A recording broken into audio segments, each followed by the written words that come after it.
tu oses vouloir devenir la plus belle du village? Fola se cacha près de la fenêtre de Louise et la vit appliquer la crème. Lorsque Louise partit, Fola se glissa dans sa chambre et la vola. Sans réfléchir, elle s'en mit sur le visage. Soudain, son visage se mit à brûler. La douleur était insupportable. Elle cria et courut se laver le visage, mais il était déjà trop tard.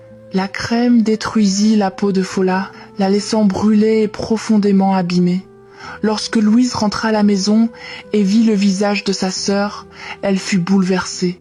Fola tomba à genoux, implorant le pardon. À travers ses larmes, elle avoua enfin la vérité qu'elle avait cachée pendant des années. L'accident qui avait marqué le visage de Louise n'était pas un accident. La vérité changea tout. Fola pleurait comme un enfant blessé. Son corps tremblait tandis qu'elle serrait Louise très fort contre elle, refusant de la lâcher. La douleur de son visage brûlé n'était rien comparée à celle qui déchirait son cœur. Leurs parents restaient figés, incapables de parler. Ils n'avaient jamais vu Fola dans un tel état. D'une voix tremblante, elle avoua tout. Elle expliqua que, lorsqu'elles étaient petites, elle se sentait aimée et spéciale, parce qu'elle était l'aînée. Tout le monde l'admirait. Mais lorsque Louise naquit, belle, douce et calme, l'attention commença à se détourner. Les gens louaient la beauté de Louise, sa gentillesse, sa douceur. Fola confessa que la jalousie était entrée dans son cœur comme un poison. Un jour, elle plaça une marmite d'huile chaude en haut d'un placard et envoya la petite Louise la descendre, sachant parfaitement ce qui allait se passer. « Je voulais que sa beauté disparaisse », sanglota-t-elle. « Je voulais être la seule que l'on admire. » La cour devint silencieuse. Les jambes de Louise faiblirent. La vérité s'abattit sur elle comme une pierre lourde. Toutes ces années de douleur, de honte et de rejet avaient enfin un visage. Des larmes coulèrent sur ses joues, mais elle ne cria pas. Elle ne frappa pas Fola. Au lieu de cela, elle aida doucement sa sœur à se relever. « Je t'ai déjà pardonné, » dit Louise d'une voix calme. « Je t'ai pardonné sans même connaître la vérité. Je ne veux pas porter la haine dans mon cœur. » Leurs parents éclatèrent en sanglots. Le regret remplissait leurs yeux lorsqu'ils réalisèrent que leur favoritisme avait nourri ce monstre qu'était devenu la jalousie. Ils demandèrent pardon à Louise pour les années de négligence et de silence. La nouvelle se répandit rapidement dans le village.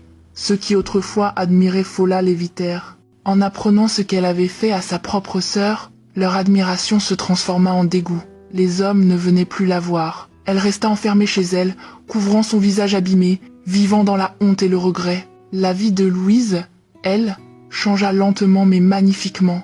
Joseph resta à ses côtés à travers tout. Un soir, assis sous un manguier, Louise lui révéla la vérité sur la crème. Elle s'attendait à voir de la peur ou de la déception sur son visage. Mais Joseph se contenta de sourire. « J'ai vu ton cœur avant de voir ton visage, » dit-il. Il se pencha vers elle et l'embrassa doucement sur les lèvres. À cet instant, Louise ressentit une étrange libération. Plus tard, en se regardant dans le miroir, elle réalisa quelque chose d'extraordinaire. La crème n'était plus nécessaire. Les cicatrices étaient toujours là, mais elle ne la définissait plus. La confiance et la paix vivaient désormais dans son regard. Joseph demanda officiellement la main de Louise en mariage. Cette fois, il n'y eut ni cri, ni honte. Tout le village se rassembla. Louise marcha fièrement, non plus comme une fille cachée, mais comme une femme qui avait survécu à la douleur et choisi la bonté. Fola observait de loin, les larmes aux yeux. Elle vécut le reste de sa vie discrètement, portant le poids de ses choix. La beauté l'avait autrefois rendue orgueilleuse, mais la jalousie l'avait détruite. Louise et Joseph mourtruisirent un foyer paisible. Ils eurent des enfants à qui ils enseignèrent l'amour, l'équité et l'humilité. Louise n'oublia jamais son passé, mais elle ne le laissa pas empoisonner son avenir.